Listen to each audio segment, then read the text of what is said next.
Civil engineering complete చేసి jobs కోసం search చేస్తున్నారా? Then you are at the right place. Uttar Pradesh service selection commission UPSSSC junior engineers సివిల్కి 4612 వేకెన్సీస్ని release చేసింది. Eligibility: ఈ ఎగ్జామ్కి ఎలిజిబుల్ అవ్వాలి అంటే 3 years diploma or BTech in civil engineering చేసి ఉండాలి. దాంతోపాటు ప్రిలిమినరీ ఎలిజిబిలిటీ టెస్ట్ పీఈటీ 2023లో వాలిడ్ స్కోర్ వచ్చి ఉండాలి. 18 to 40 years లోపు ఉన్న వాళ్ళు ఈ పోస్ట్కి అప్లై చేసుకోవచ్చు.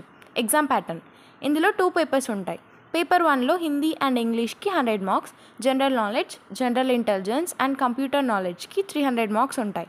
పేపర్ 2లో సివిల్ ఇంజనీరింగ్ సబ్జెక్ట్స్ మీద 150 క్వశ్చన్స్తో 600 మార్క్స్ ఉంటాయి.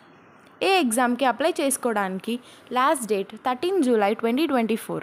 మరింత ఇన్ఫర్మేషన్ కోసం యూపీఎస్ఎస్ఎస్సి అఫీషియల్ లింక్ upsssc.government.in విజిట్ చేయండి. ఇలాంటి మరిన్ని ఇన్ఫర్మేటివ్ వీడియోస్ కోసం స్టూడెంట్ మిత్ర ఛానల్ని సబ్స్క్రైబ్ చేసుకోండి.